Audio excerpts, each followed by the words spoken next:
Hey Ruth, pulled up the property that you were asking me about, 6255 Telehurst, and I ran some comps on it. So all the ones that are on the screen here, they're all within that mile radius, all within 10% of the square footage. I only went back 90 days because there was a good amount of solds that had come up here. You can see there's only one sold that actually came in over the asking price of that property, that one at 3124 10 mile. That is a golf course house. So those typically sell for a little bit more because it is right on the course. That one still took 33 days. They did sell at asking price, 3 bedroom, 3 bathroom, 2 car garage. So similar in those respects, except for the bathroom parts of the Telehurst place. About 50 square feet more on that one as well. Similar in age, about 3 years difference. Other things that I noticed about this is we've got another big range. When you look at, the one sold, the top one on Cinder Village, down to, and let's, with discounting the 10 mile one, we got it down to the Voyager here. We're looking at a range of 499, let's call it 500, up to 580. In that range, we see, some places that are newer. We got 2017, 2018, 2015. One older one at the 99. We see pretty much similar square footage in those, except the Telehurst place got a little bit more on there too at the 2187 versus the next biggest one, 2133. The difference between this Voyager one and the Telehurst place is that extra bathroom and that extra garage bay. We know garage bays can add $10,000 to $15,000 worth of value to a house. It's also 10 years newer. So where Telehurst has it beaten square footage, Voyager's got it. Voyage has it beaten in a few other areas. The most recent sale is the one here on Annabelle, and similar to Voyage has got that extra garage bay, extra bedroom, smaller in square footage and older though. But look at that, 443 days on market, more than a year to sell. And they had started at that 639 mark and had to come all the way down to 575 to get that deal done.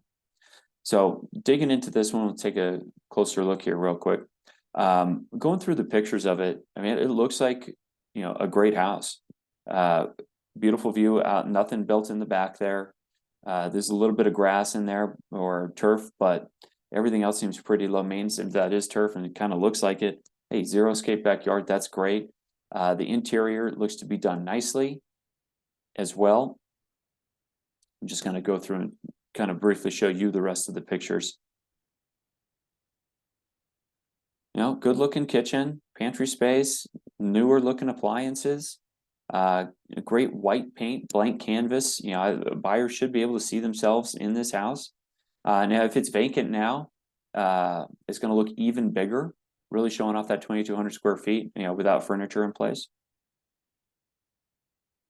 Just get through the rest of these real quick for you.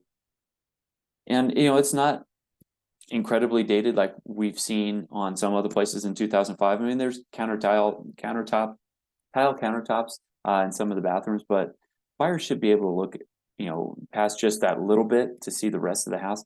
So my questions would be, first, why didn't it sell? I haven't been in the house, so I can only tell you what the pictures are telling me.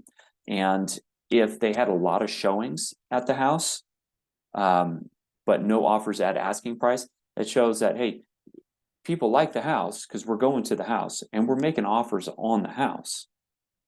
So the market is not rejecting the price. It's just buyers are rejecting that price. They're not seeing that 620 in value on it, based on what they see when they're in there in person. So a lot of people through the door and lowball offers tells me that we're probably priced a little bit high on it. Now, does it need to go down to that 580 level? Probably not. But I think at 620 being so close to that 600, where we see a lot of people's searches end at that 600 mark, I would say, 599, 900 would be a great place for this one, because that's going to up your exposure to people who are limited at that 600 and above. We know that when people search on Zillow and silly stuff like that, they end up having to put in large increments. So it'll go, up to 600 or up to 650. So if we're, at that 620 mark, or the sellers are at that 620 mark, they're probably missing out on people who are, capping at that 600. So it's not getting in front of as many people as possible. And if the offers are coming in sub 600, it's probably, around where it needs to be priced. I mean, you've got 208 days on market. That's a long time to sit, especially if it's vacant. You probably want to get somebody in there and think about that. I mean, 208 days, how many months of mortgage have you paid in that time? Is that enough to make up that $20,000 difference? I don't know. I couldn't tell you what the mortgage payment on the place is. Anyway, so those are my thoughts on that place itself. I think, probably come down a little bit unless I see the place in person and I can see, okay, this is where I see that other $20,000 in value. This is what I can do to market to get that extra 20,000. But once again, that's, seeing it in person. Real quick, I pulled up, the stats for the Sparks, all the Sparks in general for July. This is where we have the most recent data from. We did see a small increase in the median sales price, but pretty much flat, from May through the summer. More closed sales at 142. Days to contracts gone up a little bit. We're actually right in line where that median sold price per square footage is. Doesn't take into account lot size, but it is another tool that we use. New listings being down 15%, active inventory going down as well. That shows me that, hey, I know we still have buyers out there because we have a lot of closed sales. Closed sales have gone up, but with less new listings and less active inventory, but buyers still wanting to purchase, makes me think that, hey, renting may not be the best idea because our rental market is softening a bit, but getting it back onto the market at, maybe an adjusted price is going to help make these people successful this time. Anyway, let me know if you have any questions, about it, or if, the seller wants to give me a call. I'd be happy to walk through this stuff with them as well. But have a great day. I'll talk to you soon.